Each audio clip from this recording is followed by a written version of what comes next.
when you talk about co-living properties, you're almost forking out the same amount of money for a traditional house. And so it makes a lot more sense, when you're talking about cash and cash returns, typically it makes a lot more sense to build something for a super cash flow perspective that is going to give you growth at the same time. Of course, I always come back to, what does your strategy look like and how do you follow your strategy? You don't start with a roaming house in your property portfolio, right? But, having one or two of these in your property portfolio does magic to your property portfolio, right? It provides that sustainability, provides an option to scale your property portfolio quite, rigorously, right? Because ultimately, if the valuations are linked to commercial valuations, we know the rents go up, the valuation automatically goes up. And so you don't have to depend on the market to dictate a higher price point, similar to an equity growth that happens in residential properties. They grow up in value like almost automatically every time you're doing a revaluation, provided that the rents have gone up in the areas, which is like 5 to 10% rental increase is quite normal in these days, especially if you look at the last sort of 3 years. Yeah, and the fact that they said, because these are not only are they purpose built, most of them are fully furnished. So for a lot of people that are a little bit sort of more transient in their lifestyle, it becomes incredibly attractive. And hence that's what also drives the demand.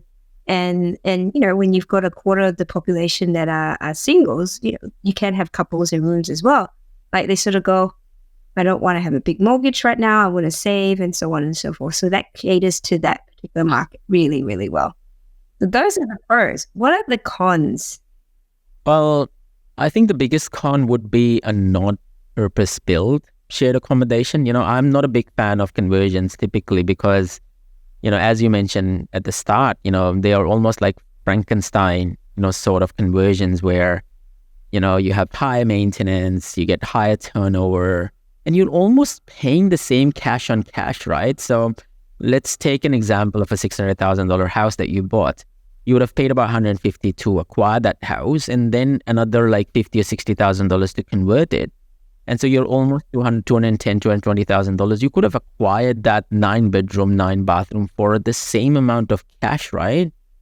Provided that you have visibility. And so, I always question why would people do conversions, buy and convert them.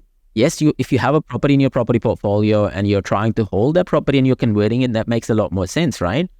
But buying it for the sake of conversion, that just naturally doesn't make sense. And I feel that that's the con. Yeah, absolutely. I totally agree with you that it's more so for where you've got a property in your portfolio that's, that's not performing well. And then if you can convert that from a $500 a week rental to $1,500 a week rental, then absolutely, you might have equity there. You're leveraging off the equity to pay for the conversion. That makes absolute sense. But to be able to purchase a property for the purpose of converting it, it doesn't anymore. I'm talking about like if you're going to convert it in the next 6 to 12 months, you might as well build something where it's brand new, it's high quality, you're going to attract higher rents as well. The second one that you indicated at the start is these different sort of definitions around different councils, different states, different requirements. Councils can be so tricky when you talk about the approval process if not done right. There are so many horror stories where, houses were built in anticipation thinking that there was no council approval required and council came in and shut it down because, they were not registered rooming houses, or to certain extents where, people have built it and they were registered and then council came back and deregistered them. There is this Brimbank Council. And so you have to be really, really careful in relation to following the right rules with the right council and the right state. Yeah, absolutely. And there are cases where someone's been operating a rooming house and council has come in and shut it down because they didn't quite follow the rules as well, which is really quite devastating, right? Because you invested a good amount of money into this and set it up. And when you sell it, because you can't sell it as a rooming house, literally you've got this huge house with lots of bathrooms and you sort of go, unless a family with grandparents and everything want to move in, it really narrows down the market that you're selling to, so the values tend to go down. So yeah, council and approvals can be tricky. Yeah. And look, I mean, one of the trickiest things that I've heard from the council, and, you know, this is a real life example, is the councils are being greedy around this as well. You know, we hear about Moreton Bay councils where, you know, they'll send you 5 different council rates because they treat each of these rooms as an independent living or an independent unit or an accommodation. And so, you know, some of these things that people don't know up front, and they might be caught out after they've done everything and sought all the approvals, etc., everything. And then all of a sudden they realize that instead of paying $2,000 in council rates, they are paying 2,000 multiplied by 6, which is $12,000 to $15,000 in council rates, for example. And it kills the cash flow completely. And so, yeah, there's a lot of work that requires, and I always feel that there is a black hole, there's a dark hole when it comes to knowing exactly what is required from the council's perspective. Yeah, absolutely. And what's the last con? Not saying that these are the only ones, but these I think were top of our list. Look, I think managing them could be quite crazy, like especially if people try to manage it themselves.